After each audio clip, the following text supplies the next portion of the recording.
Bendiciones a todos, Dios los bendiga. Bueno, muy atentos en el estudio de hoy. Recuerden que estamos hablando, así dice el Señor. ¿Cómo discernir cuando Dios nos habla a través de otra persona? Cuanto más pronto reconozcamos lo real, menos vulnerables seremos a lo falso. El título de hoy es El ministerio profético verdadero. ¿Cómo lo reconocemos? Ayer nos quedamos con ah, alegoría o parábola para identificar adecuadamente lo falso, primero debemos bosquejar lo real. Un documental reciente en una de las mayores cadenas de televisión ejemplificó esto. El equipo de noticias recibió el reporte de que cierta cadena de joyerías estaba vendiendo piedras fabricadas como si fueran piedras preciosas, es decir, reales. Y estas tiendas habían estado en el negocio por años y una veintena de hombres y mujeres habían comprado lo que ellos creían eran piedras preciosas. Esos clientes no solo habían comprado piedras para ellos mismos, sino que también habían compartido sus tesoros con otros. Nadie cuestionó la autenticidad de las piedras hasta que personas expertas señalaron que eran fabricadas. Los equipos de noticias fueron a las tiendas con cámaras ocultas y luego de varias semanas de investigación expusieron el fraude. Pero ¿cómo engañaron estos joyeros a tantas personas? Ayer nos quedamos con esa pregunta. La respuesta es simple. Lo falso se parecía mucho a lo real. No se percibía la diferencia a no ser que se tuviera un ojo adiestrado. Y observemos cómo un experto le enseñó a la periodista de televisión a identificar el engaño. Primero estableció el criterio de autenticidad. Le mostró cómo se veía una piedra preciosa real bajo el escrutinio de un vidrio de aumento, de alto poder. Luego le explicó que buscar en la piedra falsa para identificar de lo real. Sin ese adiestramiento ella hubiera sido fácilmente engañada por falta de conocimiento. O sea, esos mismos principios se aplican para identificar si la profecía es falsa o verdadera. Cuanto más rápido reconozcamos lo real, menos vulnerables seremos a lo falso. Si nunca hemos visto un zafiro o una esmeralda real, podemos ser engañados fácilmente. Tú podrías mostrarme una piedra verde y decirme que es un zafiro, una esmeralda, y yo no conocería que los zafiros en realidad son azules, así que no tendría razón para dudar. Tú hasta podrías darme libros bosquejando las características de los zafiros verdes para llevar más lejos el engaño, y en poco tiempo yo sería resistente a las características de los reales. Y esto explica cómo muchos son engañados por las sectas.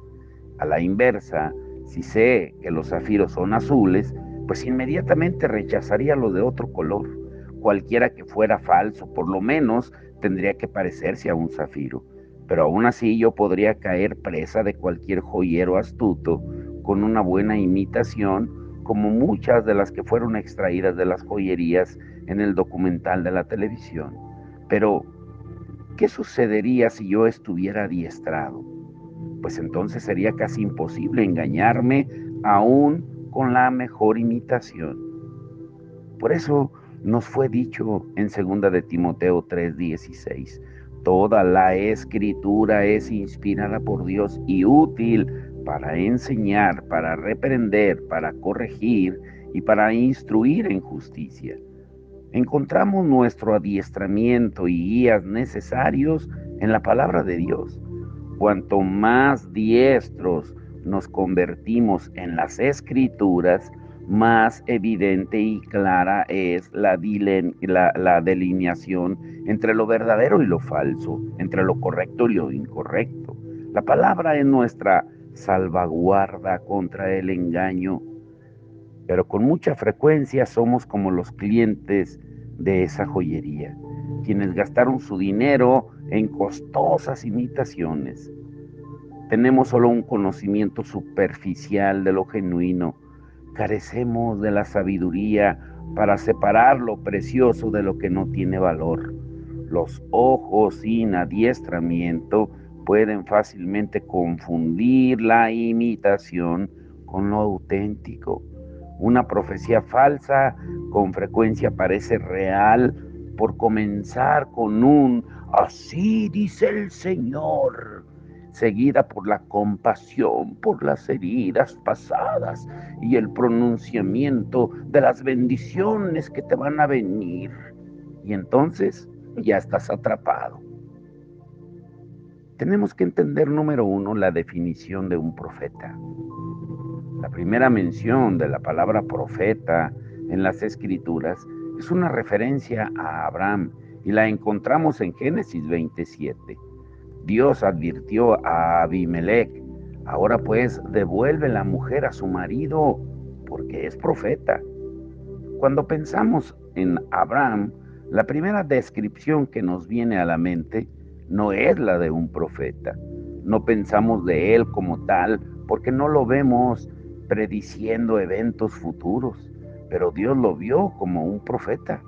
Y esto expone un concepto erróneo, equivocado o una limitación que tenemos sobre los profetas. Pero dejemos que las Escrituras nos den la verdadera descripción de un profeta. En referencia a Abraham, la palabra hebrea para profeta es naví, y esta es la palabra más común utilizada para los profetas en el Antiguo Testamento. Aparece más de 300 veces. Cuando un autor introduce un término, usualmente lo define. Si no lo hace la primera vez, entonces lo hace poco después. En este caso, no es dada una definición clara de profeta la primera vez que Dios, el autor de las Escrituras, la usa, pero aprendemos más de su significado en las siguientes apariciones.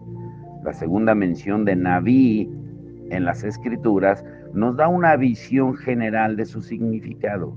En Éxodo 7:1 leemos: Jehová dijo a Moisés: mira, yo te he constituido Dios para Faraón. Aquí la palabra Dios es con minúscula. Y tu hermano Aarón será tu profeta. La escena es inmediatamente después de que Moisés compartió su falta de habilidad para hablar claramente y afirmar que no podía aparecer ante Faraón como el portavoz de Dios en Éxodo 4, del 10 al 16. Y aunque esto disgustó a Dios, nombró a Aarón, el hermano mayor de Moisés, como el representante de Moisés. Y él explicó en Éxodo 4:16: y él hablará por ti al pueblo. Él te será a ti en lugar de boca, y tú serás para él en lugar de Dios. Podemos obtener de estos dos pasajes la definición global de profeta. Moisés tenía el mensaje, pero Aarón era la voz de ese mensaje. Dios dijo que Aarón sería el portavoz o profeta para Moisés. La definición se encuentra en sus funciones. Un profeta es aquel que habla por otro o uno que presta su voz a otro. El concepto de profeta como que predice el futuro es equivocado. Un profeta es el que habla las palabras de Dios, no las de él. La definición básica de Naví es apoyada nuevamente en su primera aparición en referencia a Jesús. Dios prometió a Moisés que para su pueblo, en Deuteronomio 18:18, profeta le levantaré de en medio de sus hermanos como tú, y pondré mis leyes en su boca, y él les hablará todo lo que yo le mandare. Esto, por supuesto, se refiere a Jesús. Hebreos 1, del 1 al 2, reitera la función del profeta diciendo: Dios, habiendo hablado muchas veces y de muchas maneras en otro tiempo a los padres por los profetas, en estos postreros días nos ha hablado por el Hijo. Nuevamente el énfasis está en ser representante o portavoz y no en predecir el futuro. Jesús mismo confirmó esto cuando dijo en Juan 12:49, porque yo no he hablado por mi propia cuenta. El Padre que me envió, Él me dio mandamiento de lo que he de decir y de lo que he de hablar. La definición más clara de profeta es uno que habla por otro. Esto podría incluir hablar cosas futuras, pero está lejos del verdadero énfasis del profeta. Ahora, número 2, los profetas del Nuevo Testamento. Para definir a un profeta un poco más, debemos examinar lo que el Nuevo Testamento tiene para decir.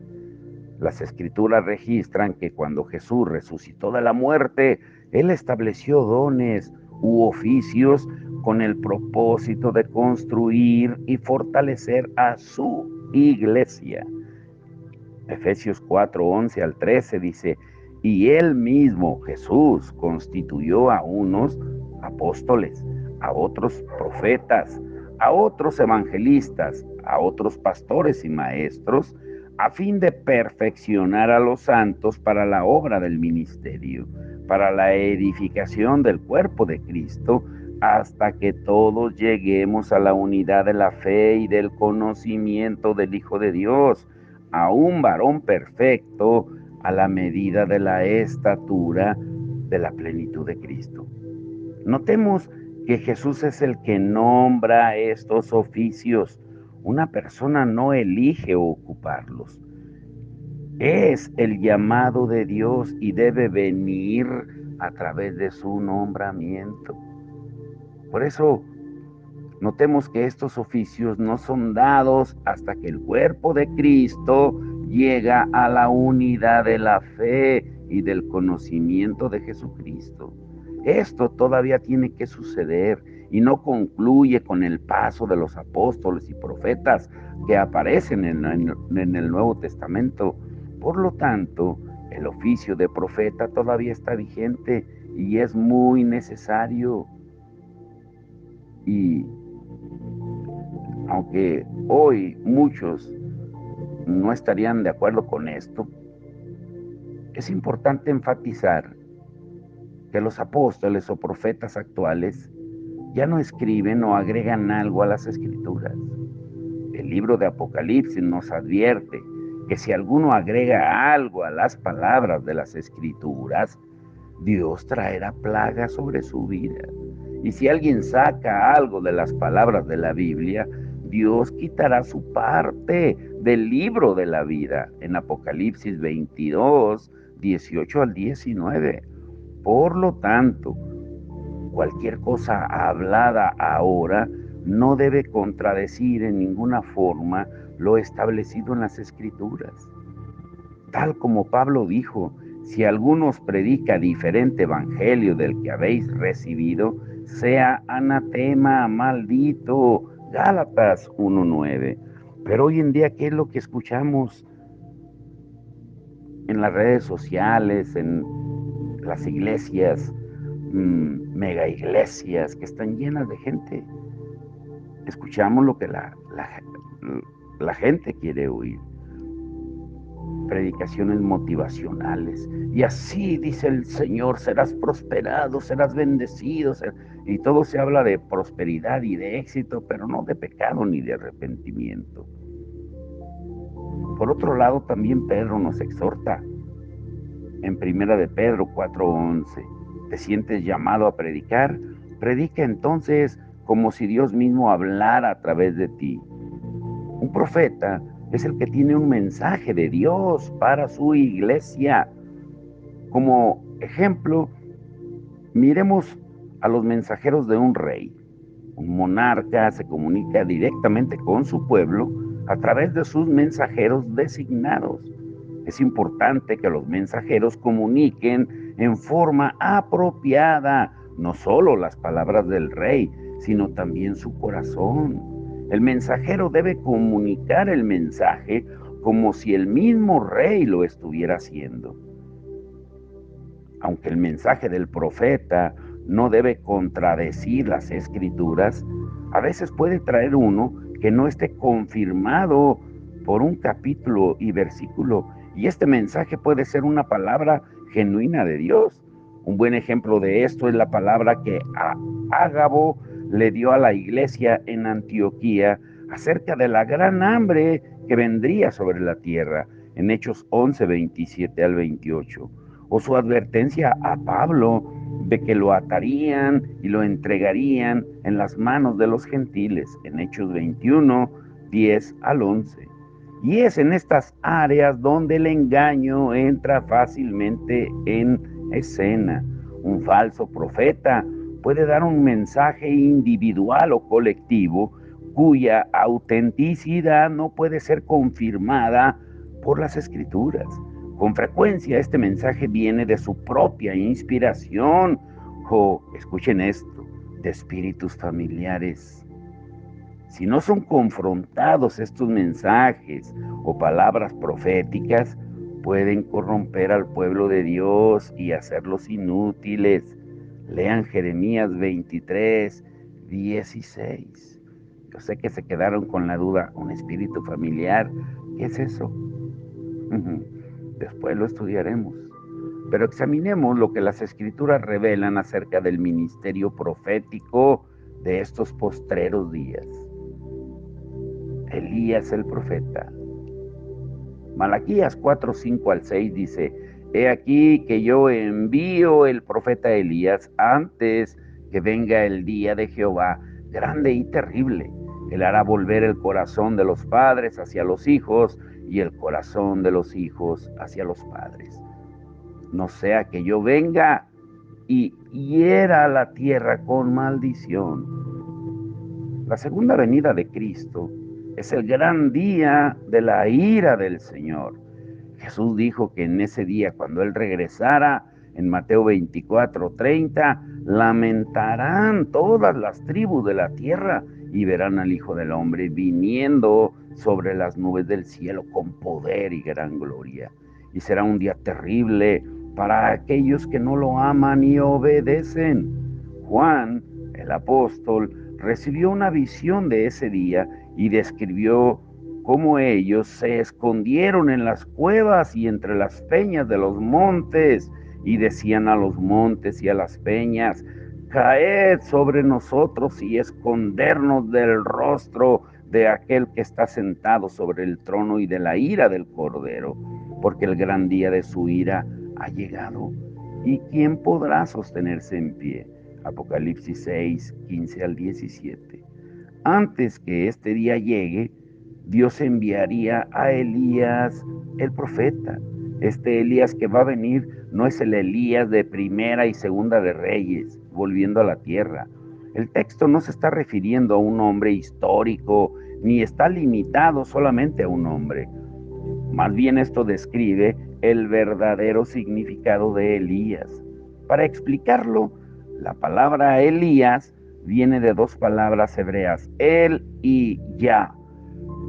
El significa fortaleza o poder, y ya es el nombre sagrado del verdadero Dios, Jehová.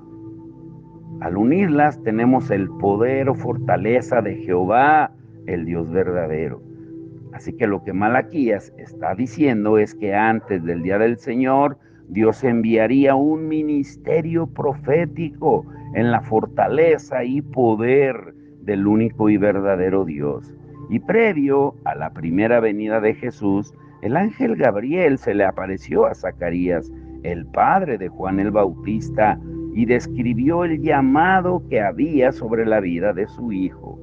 Le dijo en Lucas 1, 16 y 17: y hará que muchos de los hijos de Israel se conviertan al Señor Dios de ellos, e irá delante de él con el espíritu y el poder de Elías, para hacer volver los corazones de los padres a los hijos y de los rebeldes a la prudencia de los justos, para preparar el Señor un pueblo bien dispuesto. Juan El Bautista era un profeta enviado en el espíritu y el poder de Elías para preparar el camino del Señor, precediendo la primera venida de Jesús. El significado de su mensaje y ministerio era hacer volver a Dios el corazón de los hijos de Israel. Y al hacer esto, sus líderes ya no se servirían más a sí mismos, sino al pueblo. Y los desobedientes volverían a la sumisión, a la palabra y los caminos de Dios. El mensaje de Juan puede resumirse en una declaración. Mateo 3:2. Arrepentíos, porque el reino de los cielos se ha acercado. Arrepentirse significa un cambio de pensamiento, de mente, de corazón, no una simple acción o 3 golpes de pecho. Las acciones de los hijos de Israel con frecuencia eran espirituales o muy religiosas, mientras que sus corazones se alejaban de Dios. Miles asistían a la sinagoga todo el tiempo sin darse cuenta de la verdadera condición de sus corazones. Confiaban en el hecho de que eran descendientes del pueblo del pacto con Dios. Estaban confiados de su salvación y creían que estaban en buena relación con Dios, pero estaban engañados. En su misericordia, Dios levantó un profeta, Juan el Bautista, para exponer la verdadera condición de sus corazones, al proclamar la palabra del Señor. Y Juan se dirigía a las multitudes que iban a bautizarse más o menos en estos términos. En Lucas 3:7-8. Raza de víboras, generación de víboras. ¿Creen que bautizándose se van a escapar de la ira venidera? No, primero vayan y demuestren en la práctica que se han arrepentido de veras y no crean que se van a salvar porque son descendientes de Abraham. Eso no basta, porque aún de estas piedras puede Dios hacerles descendientes a Abraham. Es interesante notar que este fue su mensaje a las multitudes que habían viajado horas por el abrasador desierto para escuchar su predicación y ser bautizados por él. Y estos no eran ciudadanos satisfechos, quienes se burlaban de él y rechazaron las molestias de un viaje difícil a través del desierto para escuchar. Juan no estaba interesado en ser popular. Él no aduló a los que habían ido a reunirse, ni les doró la píldora para predicarles lo que ellos querían oír. No, Juan el Bautista ardía de pasión por ser fiel para declarar lo que Dios le había dicho. Era un profeta en el verdadero sentido de la palabra.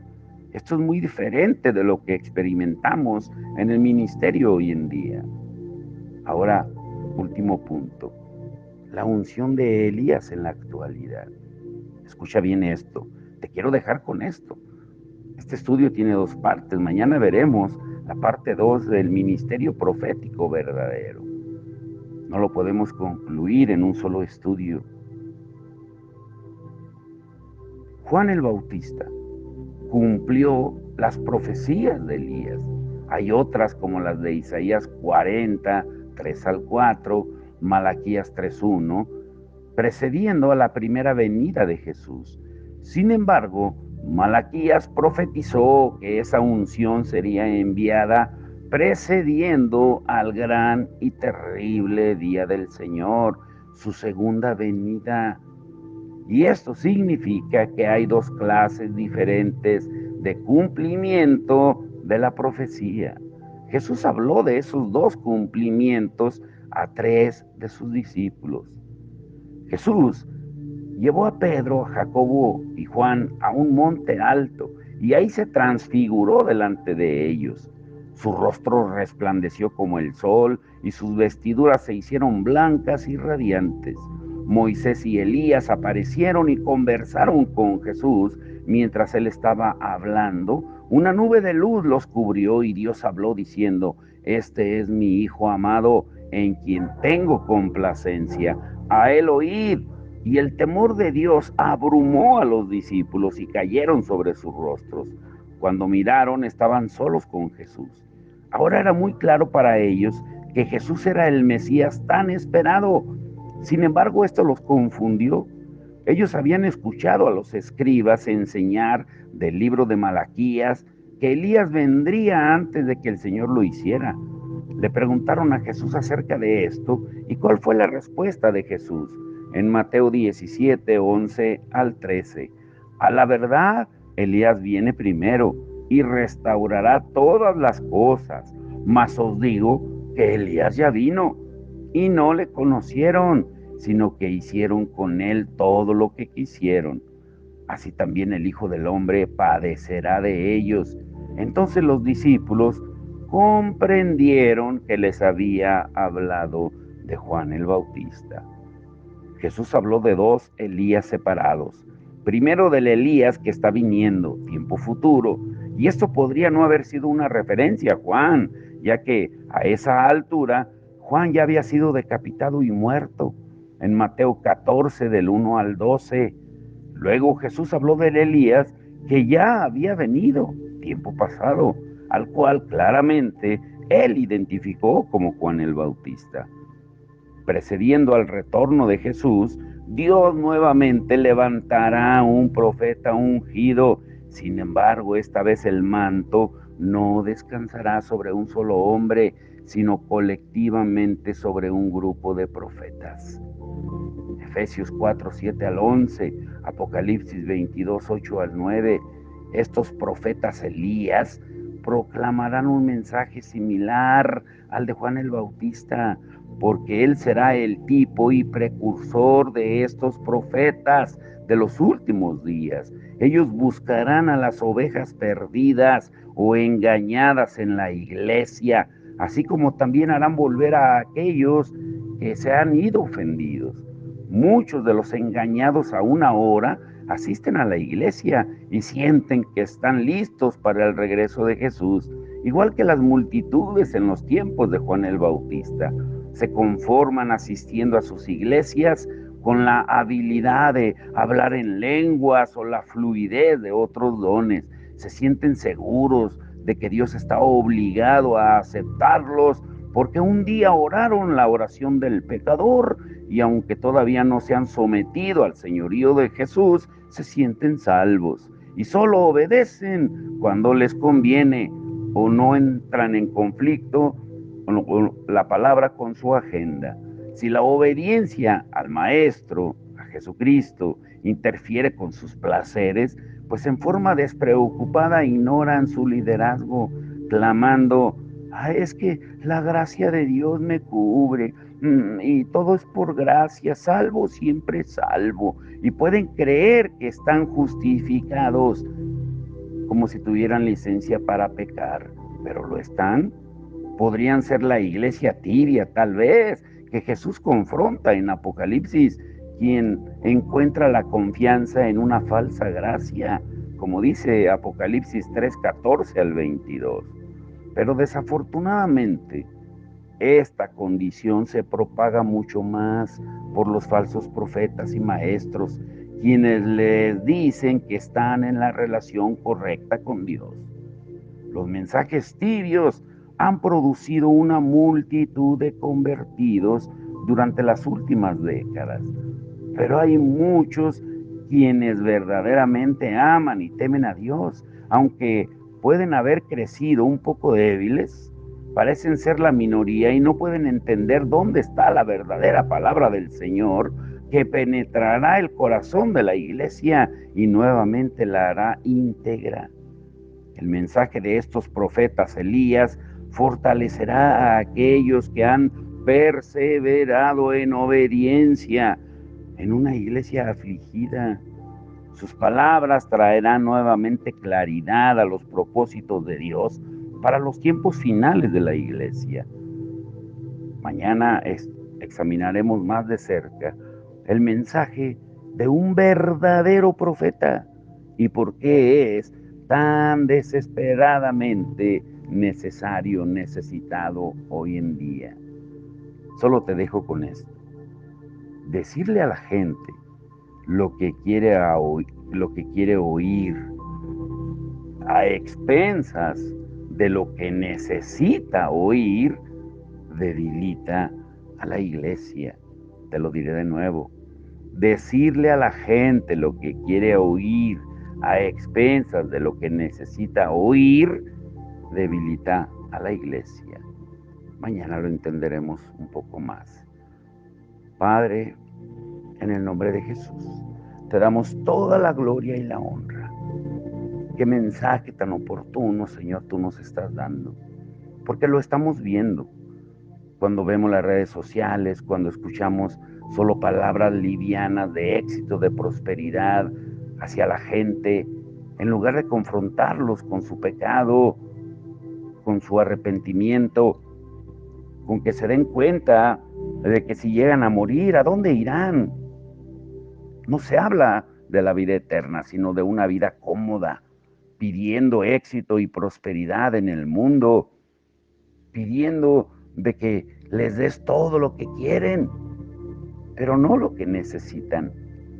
Es tiempo, Señor, de que tu palabra se convierta en esa espada de dos filos que penetra y discierne los pensamientos del alma y del espíritu, y que se convierta, como decía Jeremías, en un martillo que desmenuza.